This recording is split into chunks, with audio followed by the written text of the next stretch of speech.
नमस्कार किसान साथियों, मैं आपका भाई साहिल। आप देख रहे हो साहिल पोल्ट्री फार्मिंग अपना चैनल।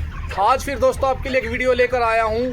रानीखेत के बारे में क्लियर आपको बताएंगे। फार्म के अंदर रानीखेत आती है तो आप फार्म भाई का कितना नुकसान होता है और क्या कुछ नुकसान होता है दोस्तों, आज उसके बारे में आपको बात बताएंगे। रानीखेत के बारे में। रानीखेत एक वायरल डिसीज दोस्तों, जो कि आपके आसपास के फार्म में भी आता है और बर्ड के अंदर भी होता है दोस्तों, जिससे कि रानीखेत बन जाती है, जिससे आपका पूरा का पूरा फार्म खाली हो जाता है। जिस प्रकार एक फार्म भाई का मुझे फ़ोन भी आया था, क्योंकि हरियाणा के अंदर कई जगह पर रानीखेत देखने को भी मिली है दोस्तों। सबसे पहले रानीखेत के आपको लक्षण बता देता हूं दोस्तों। लक्षण जो आप पोस्टमार्टम करते हो, जिस प्रकार मोर्टेलिटी को आप डॉक्टर से चेक करवा के आते हो, मैंने भी डॉक्टर से पूछकर आपको बता रहा हूं दोस्तों। गिजाड़ के अंदर रेड डॉट से दोस्तों हो जाएंगे, जिससे कि आपके फार्म के अंदर रानीखेत दस्तक दे चुकी है। उसका कोई वो नहीं होता कि वह छोटे बर्ड में भी आती है दोस्तों, बड़े में भी आ सकती है। उसका कोई टाइम पीरियड नहीं है और कोई चीज़ ऐसी नहीं है जो कि रानीखेत आने के बाद बर्ड को हम बचा सकें। पर रानीखेत आने के बाद हम बर्ड को बचाने के लिए उसमें मल्टीविटामिन सेफगार्ड वगैरह दे सकते हैं। और NDVH की वैक्सीन आती है दोस्तों, जिसको हम रानीखेत के अंदर यूज करते हैं। एंडीकिल्ड और NDVH, जो कि चिक्स को बचाती है और बर्ड को बताती है। आप उस टाइम उसको कर सकते हैं। इसकी 3 स्टेज होती है दोस्तों, फर्स्ट, सेकंड, थर्ड। इस फर्स्ट स्टेज के अंदर आपको बर्ड आपका हल्की हल्की फीड छोड़ेगा और आपको पता लग जाएगा आपका बर्ड बीमार हो रहा है, बर्ड सुस्त होने लग जाएगा दोस्तों, जिससे कि आपको पता लगेगा कि फार्म के अंदर आप घूमोगे तो आपका बर्ड फीड नहीं खा रहा, बर्ड फीड छोड़ चुका है, बर्ड सुस्त होकर बैठ रहा है बर्ड, और उसमें आपको लगेगा कि आपकी IBD बन चुकी है, बुखार हो चुका है। पर वो IBD नहीं होगी, रानीखेत होगी। जब आप उसको पाड़ोगे तो आप डॉक्टर से ही पता लगा सकते हो, क्योंकि एक वायरल डिसीज़ है। वायरल के टाइम पर ये ज़्यादा दोस्तों देखने को मिलता है, क्योंकि यह ज़्यादातर रोस ब्रीड के अंदर या कोब के अंदर, किसी भी ब्रीड के अंदर ये आ सकता है दोस्तों। इसका कोई भी टाइम पीरियड नहीं है, पर ज़्यादातर इस टाइम रोस ब्रीड के अंदर हमें देखने को मिल रहा है, जो कि IB के पास है, जो बड़ा ग्रुप है दोस्तों, आप जानते भी हो और सब लोगों को पता भी है। और हब्बर्ड ब्रीड के अंदर भी दोस्तों देखने को इस टाइम ये मिल रहा है अपना रानीखेत वायरल। इससे बचने के उपाय और जो लक्षण होते हैं दोस्तों, वो मैं आपको क्लियर समझा देता हूँ। जो लक्षण होते हैं आपने बता दिया। इसकी फर्स्ट स्टेज के अंदर आपकी 20% मोर्टेलिटी होती है दोस्तों। सेकंड स्टेज के अंदर आपके फार्म के अंदर 40 से 60% मोर्टेलिटी होती है दोस्तों, जो कि रानीखेत बहुत भयंकर वायरल होता है। जिस प्रकार बर्ड फ्लू होता है उसी प्रकार यह रानीखेत भी एक बहुत बड़ा वायरल है।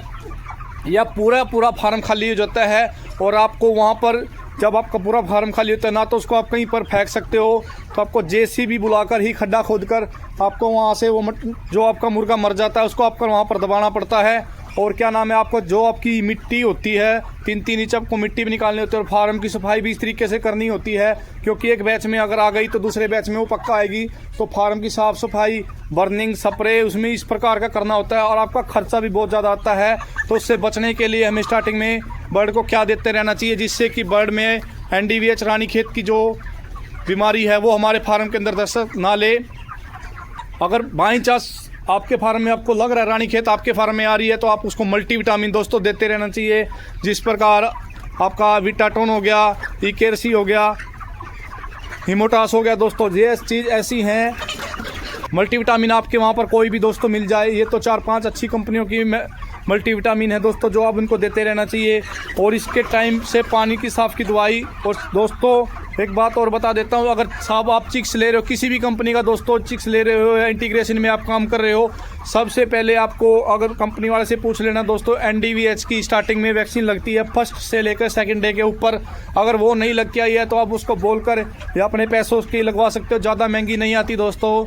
और उसको आप लगवा लोगे तो 18 दिन तक का उसमें आपको दिक्कत नहीं आएगी। 18 दिन के बाद आपको NDVH की वैक्सीन 18 से 21 दिन पर दोबारा करनी होगी, जो कि इसकी वैक्सीन रानीखेत की लसोटा वैक्सीन आती है दोस्तों, फर्स्ट करनी है। उसके बाद आपको अगर लग रही है तो दोस्तों आप उसी टाइम उसमें वैक्सीन कर सकते हो। जो बर्ड में आपको लग रही है, जितने 50-40 आप उनको छाट कर लो, नहीं तो जो भी आपने कमाया उसके अंदर लगा दोगे, फिर भी आप उसके अंदर कोई प्रॉफिट दोस्तों नहीं कमा पाओगे।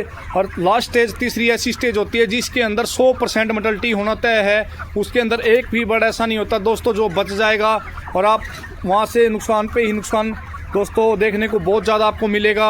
आप उस चीज़ को गौर करते हुए सबसे पहले तो आपकी फार्म की बाहर की बायोसिक्योरिटी आपको करनी होगी, जिससे कि आपके फार्म के अंदर कोई भी सुपरवाइज़र आए या आप भी जाओ या आप वहाँ पर जूते चप्पल रखकर अपनी बायोसिक्योरिटी का ध्यान रखो, खासकर गर्मी के टाइम पर भी या सर्दी के टाइम पर भी दोस्तों। क्योंकि किसान भाइयों की कोई भी चिंता नहीं करता है जितना किसान भाई खुद को ही मेहनत करनी होती है, क्योंकि किसानों का आपको पता है फसल में भी नुकसान हो जाता है। ये भी एक प्रकार की दोस्तों आपकी फसल है जो कि 40 दिन में आपकी तैयार होती है दोस्तों, और दिल लगाकर आप मेहनत भी करते हो और अच्छा पैसा इन्वेस्टमेंट करके आपने यह एक बिजनेस कर रखा है दोस्तों, जो कि आपकी घर की रोजी रोटी इससे चलती होगी जी किसी फार्म भाई की, तो उसको यह चीज़ ध्यान देनी होगी।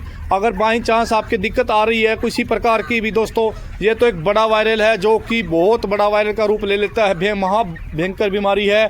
इससे बचने के लिए आपको स्प्रे रेगुलर फार्म के अंदर करनी है। हर एक बैच के अंदर आपको दोस्तों बच्चा उठने के बाद अच्छे से साफ़ सफाई बर्निंग फॉगिंग करनी होगी दोस्तों, नहीं तो आपको इन बीमारियों से कोई नहीं बचा सकता।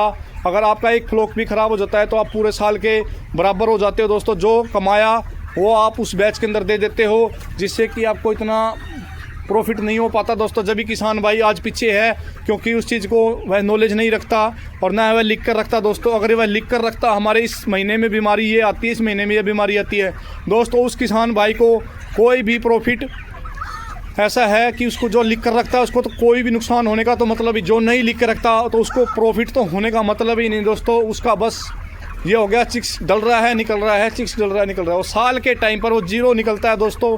उसके पास ऐसा कोई भी नहीं होता कि उसके पास कोई बचत का मूल्य बची हो। पर जो फार्म भाई बीमारियों को लिख कर रखता है उसका साल के अंदर उसको अच्छा प्रॉफिट दोस्तों देखने को मिलता है। अगर यह चीज़ आपको ध्यान रखनी है तो आपको खासकर अपने बर्ड के अंदर जो बीमारी रानीखेत की है उससे बचने के लिए आपको पहले वैक्सीन कंपलसरी कर लो दोस्तों। NDVH की वैक्सीन हर एक बर्ड के अंदर आपको लगवानी है। उसके बाद आपको लगता है कि बर्ड में आवाज़ हो जाती है दोस्तों, ऐसा कोई भी कारण नहीं है। NDVH से कोई आवाज़ नहीं बनती दोस्तों, कोई और बीमारी नहीं बनती। तो आपको 18 से 21 दिन पर दोबारा वो वैक्सीन करनी है, क्योंकि यह 18 दिन तक का जिंदा वायरस होता है दोस्तों जो कि बर्ड के अंदर काम करता है। और उसका टाइम टेबल भी नोट करो वैक्सीन का। सुबह के टाइम आपको वैक्सीन पिलानी है दोस्तों 5-6 बजे, 2-3 घंटे बर्ड को भूखा रखकर उसको आपको पिलानी है और प्यासा रखकर, जब भी वो वैक्सीन आपकी काम करेगी दोस्तों। क्योंकि अगर पानी नहीं पिएगा दोस्तों तो बर्ड फीड भी कम खाएगा, और फीड खाएगा तो मोर्टेलिटी आपकी दोस्तों होने का तय है। और आपको 2-3 घंटे प्यासा रखकर फीड और पानी से दोनों तरफ से हटा सकते हो दोस्तों। उसके बाद ही आपको वैक्सीन करनी है सुबह के टाइम पर। आप उसको सूखे दूध में भी कर सकते हैं या उसके साथ नीले रंग की टैबलेट आती है दोस्तों, उसके साथ भी आप उस वैक्सीन को कर सकते हो, जो कि बर्ड में राहत देती है दोस्तों। और वैक्सीन का टाइम सुबह का टाइम रहता है ठंडे टाइम पर दोस्तों। 2-3 घंटे आपने रखकर प्यासा जब भी कर सकते हो।